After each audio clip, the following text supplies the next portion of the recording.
No capítulo 5 de Romanos, Paulo está falando que aqueles que foram salvos, que aceitaram andar em conformidade com o Evangelho, Paulo está dizendo que essas pessoas seriam salvos da ira, ou livrados da ira. Apocalipse 3, versículo 10, também vai ter quase as mesmas palavras, né? João escreveu diferente, mas no mesmo sentido, né? Porque você guardou a palavra do testemunho de Jesus, com paciência, né? Aguentou tantas coisas, eu também te livrarei, te pouparei, te guardarei da tentação que virá sobre todo mundo, né? Que é a ira. Vai vir no mundo inteiro, a ira de Deus vai vir. Então eu vou livrar vocês, eu vou, né? Dar livramento dessa ira. Então, esses textos são usados para dizer que a igreja vai sair da terra, que a igreja vai ser livrada literal, a igreja não vai ver essas coisas acontecendo. A igreja vai ser livrada porque ela aceitou a Cristo, porque tem vida com Cristo, porque Cristo morreu, a igreja não precisa passar por isso. Mas, quando a gente observa o Antigo Testamento, eu vou pegar um exemplo só, tá? Para o vídeo não ficar longo, vou pegar um exemplo só. Quando você olha, por exemplo, vamos pegar ali Nabucodonosor, que foi o homem que Deus escolheu para executar a sua ira sobre o seu povo, que é Israel, 12 tribos. Deus falou de várias maneiras, por vários profetas. Eu vou mandar o rei Nabucodonosor, meu servo, para afinar vocês, massacrar vocês, porque eu vou executar a minha ira através do rei Nabucodonosor. E vocês não vão escapar dele.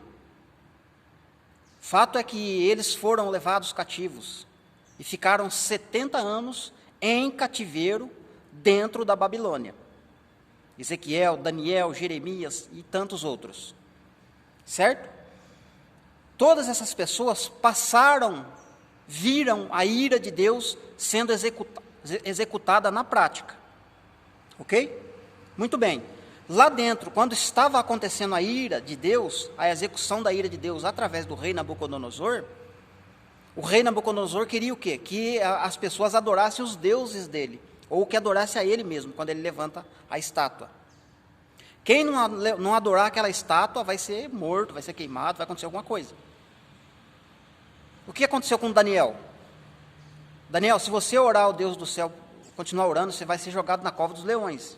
Armaram uma cilada para ele, e não teve jeito, ele continuou orando, porque ele era fiel a Deus. O que aconteceu com Daniel? Foi jogado na cova dos leões. Deus não livrou Daniel da cova. Deus livrou Daniel na cova, entende? É a mesma coisa que Romanos 5 está falando e Apocalipse 3,10 está falando. Deus vai livrar a igreja da tribulação. Livrar não significa tirar. Ele vai livrar no sentido de os efeitos da grande tribulação não vão atingir a igreja. Por exemplo, a água envenenada. As nações vão beber água envenenada. A igreja vai beber dessa água, mas não vai fazer efeito. Entende? Todas as pragas que você olhar vai ter um efeito nas nações, mas na igreja não vai ter efeito. Entende? Sadraque, Mesaque e Abednego. Quando a estátua estava de pé, o rei falou, quem não adorar essa estátua, a mesma coisa que o Apocalipse está falando, da imagem da besta. Quem não adorar a imagem da besta, vai ter a cabeça decepada, né? Tá certo?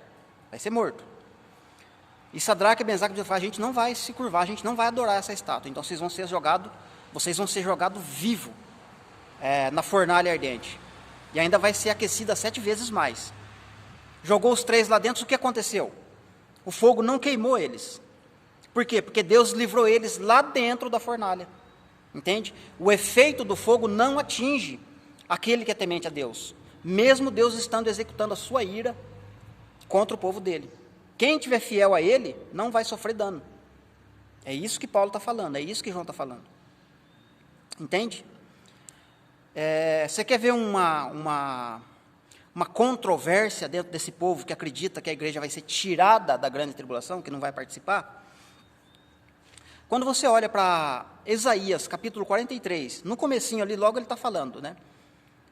Israel, 12 tribos, você é meu filho, Israel, 12 tribos, eu te amei, eu te escolhi, eu te chamei, eu sou contigo, etc, etc, etc. E daí Deus vai falar: quando passarem pelos rios, eles não te submergirão. Que rios é esse que Isaías está falando?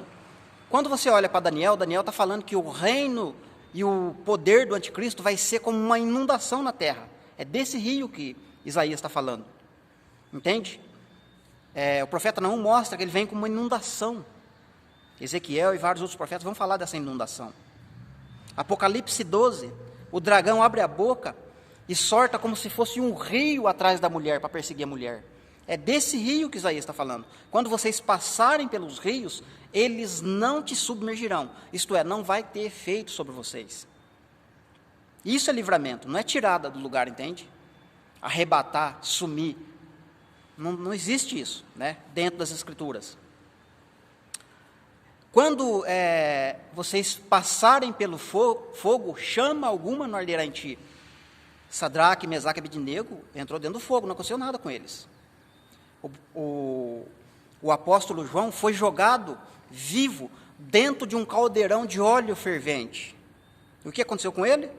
Nada.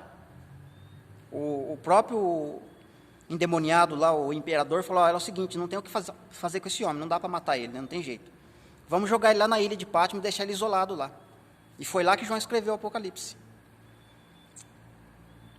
E quando passarem pelas águas, né, elas não te causarão dano, elas não te submergirão. Águas está falando de mar, está falando das ondas do mar. Lembra lá de Lucas 21, que os homens vão desmaiar por causa da força, por causa do barulho das ondas do mar, por causa que vai ser terrível esse tempo?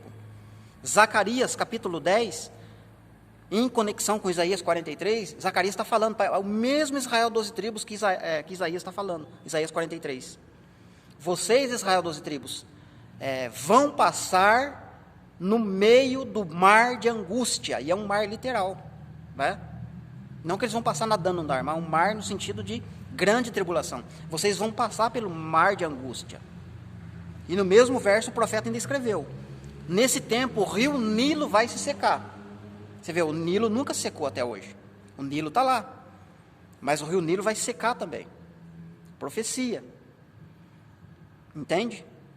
O que mais que a gente pode colocar aqui?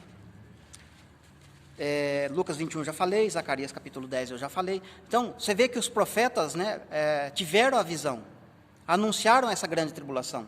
Teve uma tribulação para Israel 12 tribos no tempo literal, que Deus usou os reis, né, rei da Síria, rei Nabucodonosor e outros reis, para executar a ira de Deus no povo, entende? E quando Deus está executando a ira dele, se tiver gente temente e fiel a ele, ele vai livrar daquela ira. Entende? É o que aconteceu no passado, e Paulo está escrevendo que vai acontecer a mesma coisa com a igreja. Deus vai executar a ira dele sobre o inimigo. Só que antes de Deus executar a ira dele, vai acontecer a ira do inimigo contra os santos, contra a igreja, porque a igreja está pregando o evangelho. A igreja está indo contra o que o anticristo está querendo fazer. Por isso o anticristo vai ficar irado. Uma que ele vai ficar irado, porque eles estão fazendo isso e porque ele sabe que tem pouco tempo. Então ele vai fazer as coisas com muita ira, com muita raiva contra os santos. E Deus vai permitir. Porque tem pessoas que se dizem santos, mas não são.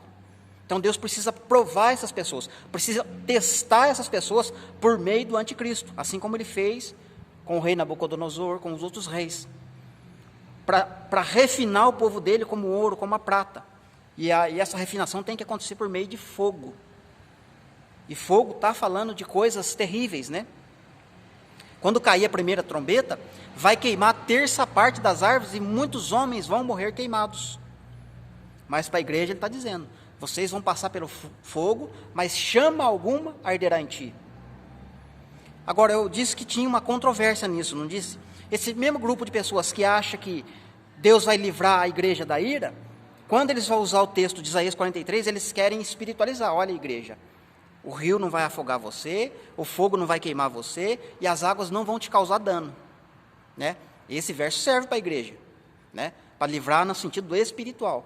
A parte literal não serve, né? A parte literal é descartável, né? Eu não quero nem saber da parte literal, porque a igreja é santa, ela é noiva, ela é imaculada, ela não pode sofrer nenhum arranhão. Porque Cristo já sofreu. Cristo sofreu por conta do meu pecado, entende? Por conta do meu pecado. Agora, as coisas que hão de vir para mim provar de que realmente eu aceito o sacrifício dele, para mim provar que realmente eu quero fazer parte do reino dele, eu preciso sofrer como ele. Paulo não escreveu também? Assim como ele morreu, com ele morreremos. E como ele ressuscitou, assim também ressuscitaremos. Mas também vamos participar do sofrimento dele. Entende? Então, se eu não sofrer, significa que esse evangelho não, tá, como é que fala? Quando a esmola é demais, o santo desconfia. É bênção demais. É só aceitar Cristo e ficar belezinho em santidade, e eu não vou sofrer e vou ser salvo. E as pessoas que sofreram lá atrás por causa do evangelho vão ter um galardão igual ao meu. Eles foram santos, né? Eles obedeceram a Deus, só que eles passaram pelo fogo, passaram pelos rios e passaram pelos mares, né? Mares de angústia da vida. Alguns foram cerrados pelo meio, outros foram apedrejados, outros foram torturados até a morte. Paulo escreve isso. E essas pessoas, o mundo não era digno dessas pessoas, mas essas pessoas morreram para a palavra chegar até mim, até você. Agora, você e eu não podemos sofrer para essa palavra chegar a outra pessoa no futuro. Entende? Tudo que aconteceu com Cristo, o cabeça, certamente vai acontecer com o corpo. Entende? Não está escrito nos Salmos que o óleo cai sobre a cabeça de Arão, que é o sumo sacerdote, escorre pela barba e respinga na roupa, logo o corpo inteiro está encharcado de óleo. Cristo foi ungido com óleo, Salmos, Isaías 61, né? O Espírito do Senhor está sobre mim, Ele me ungiu. Cristo é o cabeça, ungiu, mas o óleo que escorre pela barba, escorre da cabeça, vai respingar no corpo, nos braços e nas pernas. Nós somos o corpo. Esse mesmo óleo caiu sobre nós, respingou sobre nós. Só que para esse óleo, né, ter efeito sobre a vida de Cristo, ele teve que padecer. Né? O escritor de Hebreus fala que ele ainda chorou com lágrimas, né, para não pecar. Nós não choramos para não pecar. Entende? Nós não nos dedicamos como ele dedicou. Nós não sofremos como ele sofreu. Então é certo, né? Eu acho justo, eu acho digno de eu sofrer, de eu morrer pelo evangelho como ele morreu, como ele sofreu, como os apóstolos sofreram. É uma coisa justa isso, né? E isso fala de amor ao próximo. Porque quando eu não quero sofrer por amor à palavra, por amor ao evangelho, por amor ao próximo, eu estou rejeitando os que passaram atrás por tribulação. Ou estou me achando melhor que eles. Olha, eu sou melhor que vocês, hein? Vocês sofreram, eu não vou sofrer. E lá na frente nós vamos ter o mesmo nível de galardão. Nós dois vamos ter o corpo glorificado, só que eu não sofri. Você acha justo isso? Tá certo, meus queridos? Essa palavra é para falar da ira, né? Que as pessoas gostam de usar esse texto para falar que é para livrar, mas não é. De uma certa forma, sim, livrar, mas é livrar daquele momento, naquele lugar, sem tirar do lugar. Isso é livramento para mim. Entende? Que Deus te abençoe. Se você puder, você compartilha. Se você puder, você comenta. Nos ajude a divulgar essa palavra. E se puder também, se inscreva no nosso canal, Efraim Ministério Sode. Que Deus te abençoe. Até o próximo vídeo, se Deus permitir.